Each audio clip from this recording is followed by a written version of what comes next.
vamos a ver otro ejercicio más de contabilidad de la selectividad, es decir, balance, cuenta de pérdidas y ganancias y análisis de estas dos cuentas. El enunciado del ejercicio nos dan los siguientes datos. Tenemos el realizable, 12.000 euros, equipos de proceso de información, 22.000, resultado del ejercicio, 15.000, inversiones inmobiliarias, no lo sabemos, lo tenemos como incógnita, existencias, 42.000, deudas a largo plazo, entidades de crédito, 85.000, disponible, 5.000, proveedores, 56.000, capital social, 30.000, hacienda pública acreedora por conceptos fiscales, 2.000, instalaciones técnicas, 60.000, inversiones financieras a largo plazo, 18.000, reservas, no lo sé, incógnita también, y por último, maquinaria, 34.000.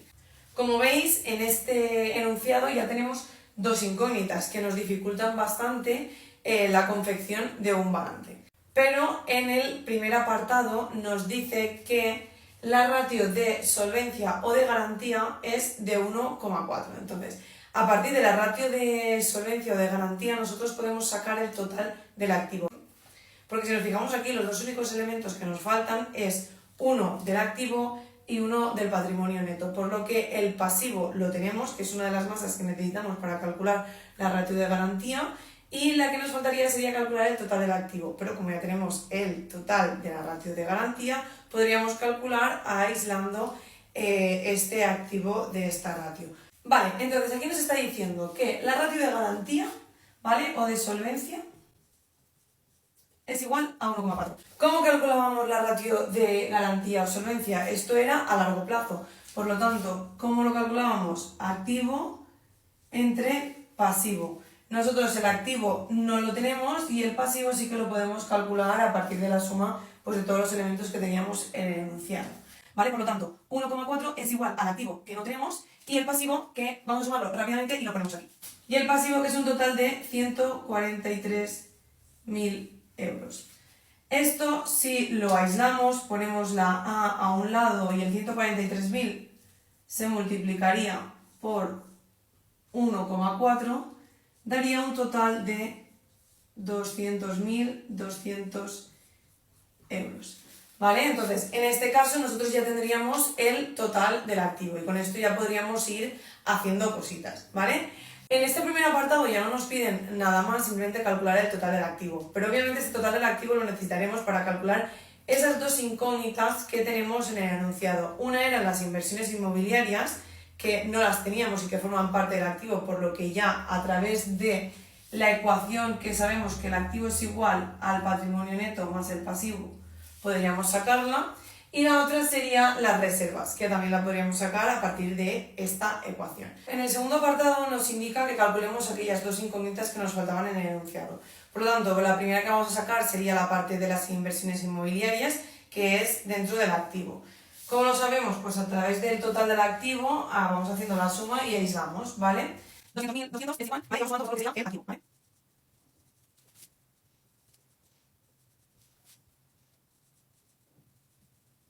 Esto daría un total de 200.200 es igual a 193.000 más X. Por lo tanto, si despejamos X, X nos da 7.200. Por lo que ya sabemos que las inversiones inmobiliarias tienen un valor de 7.200 en el activo. Ahora, si quisiéramos calcular la otra parte que nos quedaba como incógnita, que eran las reservas, tendríamos que calcular el total del pasivo y el total del patrimonio neto y aislar las reservas, ¿vale?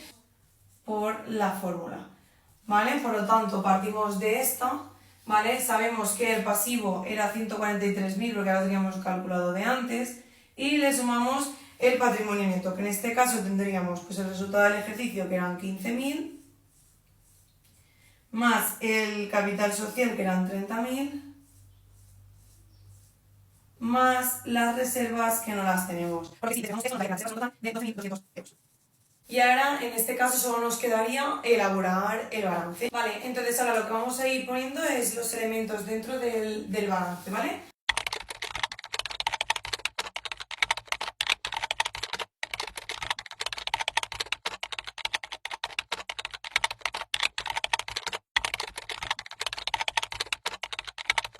En el siguiente apartado del mismo ejercicio nos indican los siguientes datos. Que los ingresos de explotación de esta empresa fueron de 51.000 euros, que los gastos de explotación fueron de 44.000 euros, que no hubieron ni ingresos ni gastos financieros, que el impuesto de beneficios que se pagó fue del 25% y que para empezar los 3 socios tuvieron que aportar una cantidad de 10.000 euros cada uno. Es decir, que los recursos propios de la empresa fueron de 30.000 euros en total. ¿Vale? Entonces se nos pide que se haga la cuenta de pérdidas y ganancias y que posteriormente se calcule la rentabilidad financiera expresada en porcentaje y que se indique qué es lo que indica esta rentabilidad, es decir, que se interprete el resultado.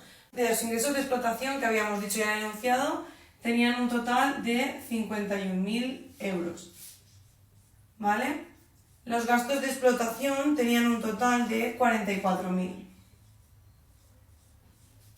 Una vez tenemos los ingresos y los gastos, el primer resultado que tenemos es el resultado de explotación, o lo que se dice también el BAI, que es el beneficio antes de intereses e impuestos. ¿Cómo calculamos el resultado de explotación?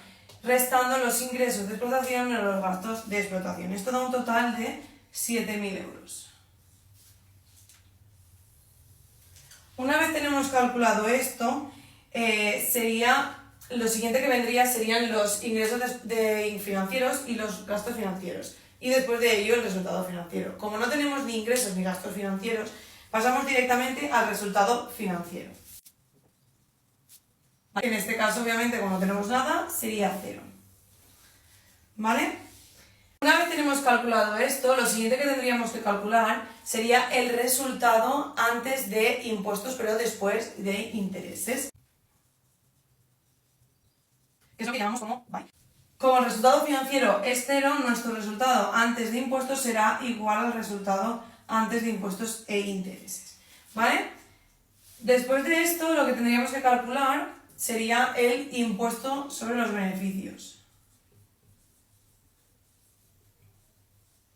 que según el enunciado ya nos habían dicho que era del 25%. ¿Cómo se calcula esto? Pues calculando el 25% de esto, es decir, 7.000 por 0,25. Esto da un total de 1.750.